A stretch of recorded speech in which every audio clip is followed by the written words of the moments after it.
സിദ്ധാർത്ഥേ, നീ ഇപ്പൊ തന്നെ അങ്ങോട്ട് വരണം. ആരാണ് എന്താണെന്നൊക്കെ മറ്റുള്ളവരുടെ മുമ്പിൽ ഇപ്പൊ തന്നെ പറയണം.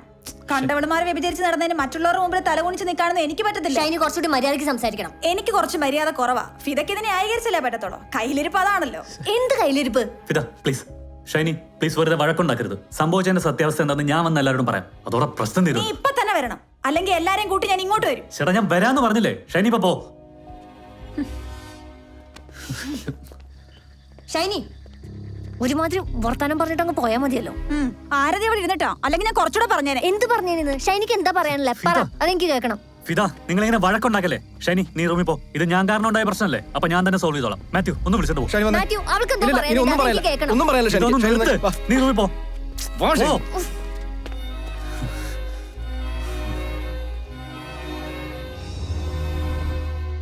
അപ്പോൾ സിദ്ധാർത്ഥമായിട്ട് മാത്രമല്ല ഫിദയുമായിട്ടും ഷൈനി വഴക്കുണ്ടാക്കിയല്ലേ?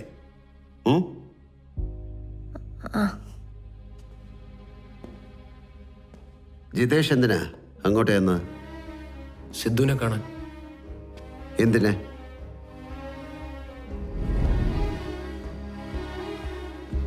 ഇതാ നിന്റെ ഫോൺ. നീ എന്ത് പണിയാടാ കാണിച്ചേ? നമ്മുടെ കൂട്ടത്തിലുള്ള ആളാണ് നീ നിന്നെ സജീഷിന്റെ അടുത്ത് കള്ളം പറഞ്ഞേ. എടാ ആ പെങ്കൊച്ച് നാട്ടിലുള്ളതല്ലേ. ഈ സജീഷൻ അവളെ അറിയാം. അതാ അന്ന് അവനങ്ങനെ ചോദിച്ചപ്പോ ഞാൻ മാറ്റി പറഞ്ഞത്, നാശം പിടിക്കാനായിട്ട്. ഇതൊരു വള്ളിക്കെട്ടായല്ലോ. ഡാ നീ ഇനി സത്യം പറഞ്ഞാൽ തന്നെ നമ്മുടെ കൂട്ടത്തിൽ ആരും വിശ്വസിക്കാൻ തോന്നുന്നുണ്ടോ? ജിതേഷ് അതെന്റെ കൺസേണേ അല്ലിപ്പോ. അകത്ത് ആരതി ഭയങ്കര പ്രശ്നത്തിലാ. നീ അതെങ്ങനെ ഡീൽ ഒന്ന് എനിക്കൊന്ന് പറഞ്ഞാ. ഡാ നീ എന്നാ ആരതിനകത്തോട്ട് പോ. ഞാൻ എന്തേലും വഴി ഉണ്ടാക്കാം. പോ പോ.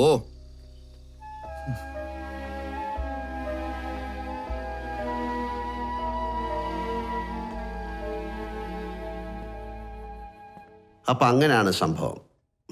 ആരതിയോട് ഇത് പറഞ്ഞായിരുന്നോ? ഇല്ല സാർ.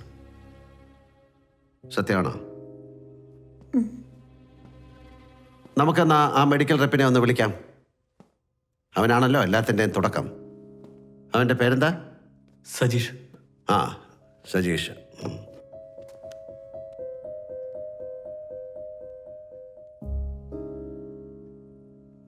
സജീഷിനെ സിദ്ധാർത്ഥ് അങ്ങോട്ട് വിളിച്ചിട്ടുണ്ടല്ലോ. ഈ ഗെയിം കഴിഞ്ഞിട്ടാണോ? അതെ സാർ. എന്നിട്ട് എന്താ സംസാരിച്ചേ? എല്ലാവരുടെയും മുമ്പിൽ വെച്ച് വീണ്ടും വിളിക്കും, അപ്പൊ പറയാൻ എന്തെങ്കിലും കള്ളം പറഞ്ഞേൽപ്പിച്ചോ? അങ്ങനെയൊന്നും സംസാരിച്ചില്ല സാർ. ഞാൻ ഒത്തിരി ചീത്ത പറഞ്ഞു. അവൻ കുറെ സോറി പറഞ്ഞു. ഞാൻ പറയുന്ന പോലെ സംസാരിക്കണം. സജീഷിന്റെ കോള് വലിയ പ്രശ്നമായെന്നും ഇനി എന്ത് ചെയ്യുമെന്നും ചോദിക്കണം. സജീഷിനെ പരമാവധി സംസാരിക്കാൻ പ്രേരിപ്പിക്കണം. എന്തെങ്കിലും ഫൗള് കാണിച്ചാൽ വിവരം അറിയും.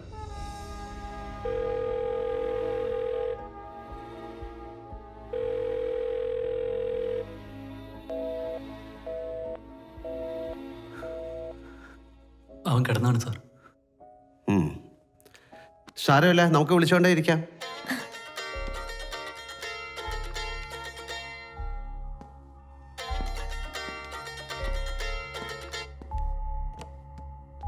ഹലോ. എടാ നിങ്ങൾ കൊളമാവ് ഏത് റിസോർട്ടിലാ? ഗ്രീൻബർഗ് ആണോ? ആ അതെ. എടാ അവിടെ എന്താ ആരോ മരിച്ചു, ഒരു മാറ്റുവിന്റെ പേര് ഷൈനി എന്നൊക്കെ ഓൺലൈനിൽ ന്യൂസ് കാണുന്നു. ഞാൻ നിനക്കത് ഫോർവേഡ് ചെയ്തിട്ടുണ്ട്. നിന്റെ ഫ്രണ്ട് മാത്യു ആണോ അത്? ആ.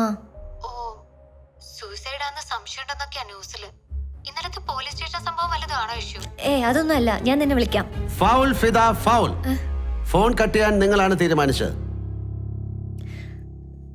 സോറി, ഞാൻ അറിയാതെ. ആരാണ് ഫിദയെ വിളിച്ചേ? എൻ്റെ ഫ്ലാറ്റ്മേറ്റാ. ഫ്രണ്ട് പറഞ്ഞ ഇന്നലത്തെ സംഭവം എന്താ?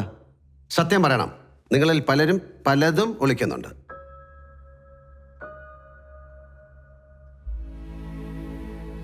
സർ, എനിക്ക് ഒളിക്കേണ്ട കാര്യങ്ങളൊന്നുമില്ല.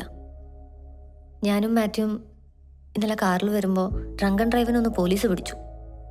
അതിനപ്പുറത്തേക്കൊന്നുമില്ല. പിന്നെ ഷൈനിയും സിദ്ധുവും ചേർന്നിട്ടാണ് ഞങ്ങളെ ജാമ്യത്തിലിറക്കിയത്.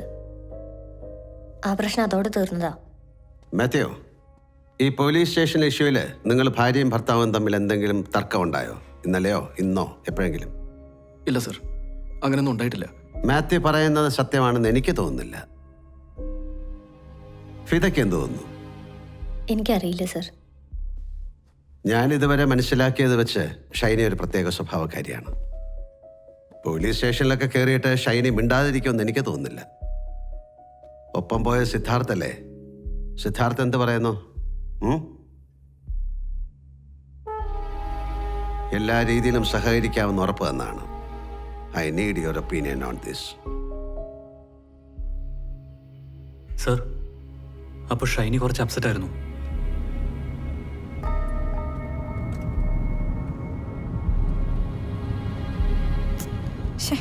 ആകെ നാണക്കേടായി. ഷൈനി ഇത് ഇത്ര വലിയൊരു സീരിയസ് ഇഷ്യൂ ഒക്കെ എടുക്കരുത്. പഠിക്കുന്ന കാലം മുതൽ അവർ തമ്മിൽ ഭയങ്കര കമ്പനിയാണ്, അല്ലാണ്ട് അതിൽ വേറെ അർത്ഥമൊന്നുമില്ല. ഞാനിത് ഇഷ്യൂ ആക്കുന്നോ ഇല്ലയോ എന്നുള്ളതല്ല സിധു പ്രശ്നം. ഫിദ എന്റെയും ഫ്രണ്ട് അല്ലേ. പക്ഷെ മറ്റുള്ളവരിത് എങ്ങനെ എടുക്കുന്ന?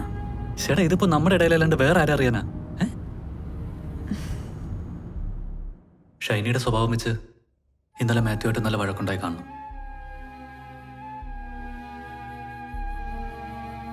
സർ, സ്റ്റേഷനിൽ നിന്ന് തിരിച്ചു വന്ന വഴി ചെറിയൊരു തർക്കം ഉണ്ടായി, അല്ലാതെ വലിയൊരു വഴക്കൊന്നും ഉണ്ടായില്ല.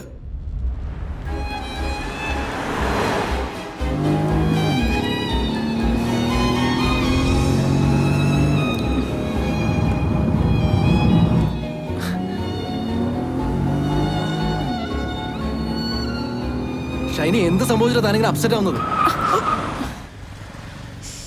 ഒന്നും സംഭവിക്കുന്നിട്ടാണോ നിങ്ങളെ പോലീസ് പിടിച്ചത്? എടോ, പോലീസ് പിടിച്ചത് ഞങ്ങൾ ബിയർ അടിച്ചിട്ട് വണ്ടി ഓടിച്ചോണ്ടാണ്. നിങ്ങൾക്ക് ബിയർ കുടിക്കാൻ വേറെ ഒരുത്തിയും കൂടെ കിട്ടിയില്ലേ? ഫിദയാൽ എന്താ കുഴപ്പം? അവളാണ് നമ്മുടെ ബിസിനസ്സിൽ ഏറ്റവും കൂടുതൽ ഇൻവെസ്റ്റ് ചെയ്തിരിക്കുന്നത്. എത്ര കാശ് നമ്മൾ ബാധ്യപ്പെട്ടിരിക്കുന്നത് അറിയാവോ? നമ്മളല്ല, നിങ്ങളാണ് ബാധ്യതപ്പെട്ടിരിക്കുന്നത്. അവനവന്റെ കഴിവുകേട് കൊണ്ടാ മറ്റുള്ളവരോട് ബാധ്യതപ്പെടേണ്ടി വരുന്നത്. എന്നിട്ടിപ്പോ അവളുടെ കൂടെ കറങ്ങി നടക്കാൻ ഓരോരോ ന്യായങ്ങള്. ദേ മാത്യു, ഞാനൊരു കാര്യം പറഞ്ഞേക്കാം. എത്രയും പെട്ടെന്ന് ഫിദയുടെ കയ്യിൽ നിന്നുള്ള ഇൻവെസ്റ്റ്മെന്റ് മടക്കി കൊടുക്കണം. ആ ബാധ്യതയുടെ കഥ ഇനി എന്നോട് പറയരുത്.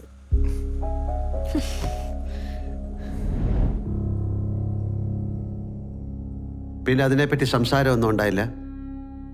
ഇല്ല സർ, അവൾ വളരെ ഹാപ്പി ആയിട്ടാണ് ഈ ട്രിപ്പിന് വന്നത്.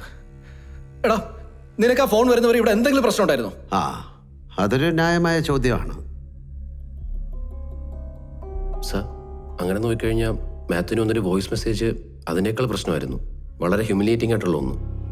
അത് ഞങ്ങളെല്ലാവരും കേട്ടത് ഷൈനിക്ക് വലിയ ഷെയിമായിട്ടുണ്ടാവും. നിങ്ങൾ രണ്ടുപേരും കൂടെ എന്താണ് ഈ പറഞ്ഞു? ഏയ്, നോ നോ, അപ്സെറ്റ് ആകാതെ മാത്യു. ഞാൻ ആവശ്യപ്പെട്ട സഹകരണത്തിന്റെ ഭാഗമായിട്ടാണ് ജിതേഷ് സംസാരിക്കുന്നത്. അല്ലേ ജിതേഷ്? ഇരിക്കും മാത്യു, നമുക്കിതിന്റെ നെല്ലും പതിരും തിരിച്ചെടുക്കണ്ടേ? ആ വോയിസ് മെസ്സേജ് എന്നിട്ടേ ഞാനത് കേൾക്കട്ടെ. സർ, ഞാനത് ഡിലീറ്റ് ചെയ്തായിരുന്നു. അതെന്താ മാത്യു, അത്രയ്ക്ക് മോശമായിരുന്നോ?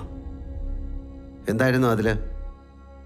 അത് സർ, ബിസിനസ്സുമായി ബന്ധപ്പെട്ട് ഞാൻ കാശ് കൊടുക്കാനുള്ള ഒരാളുടെ മെസ്സേജ് ആയിരുന്നു. അയാൾ കുറച്ച് മോശമായിട്ട് സംസാരിച്ചിട്ടുണ്ടെന്ന് ഉള്ളത് ശരി തന്നെയാണ്. എങ്ങനെ മോശമായിട്ട് സംസാരിച്ചതെന്നാണ്?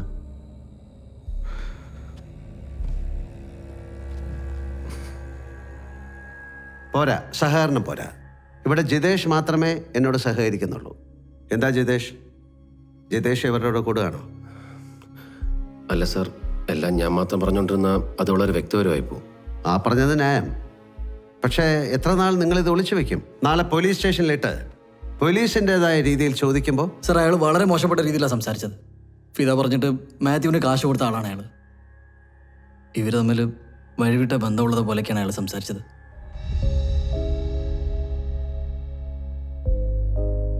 സർ, മാത്യു പൊളിഞ്ഞു നിൽക്കുകയാണെന്ന് ഞങ്ങളൊക്കെ അറിഞ്ഞത് ഷൈനിക്ക് ഷോക്കായിട്ടുണ്ടാവും. വളരെ സെൽഫ് എസ്റ്റീം ഉള്ളൊരു ലേഡിയാണ് ഷൈനി. Thank you. ഷൈനിയുടെ ഒരു പ്രത്യേക സ്വഭാവമായിരുന്നു അല്ലേ മാത്യു? പുള്ളിക്കാരിക്ക് എന്തെങ്കിലും പ്രശ്നമുണ്ടോ? I mean any psychological issues?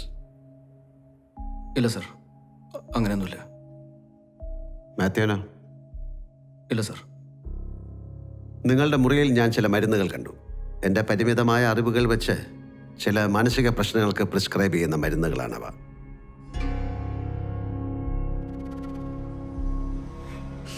Xi was bipolar.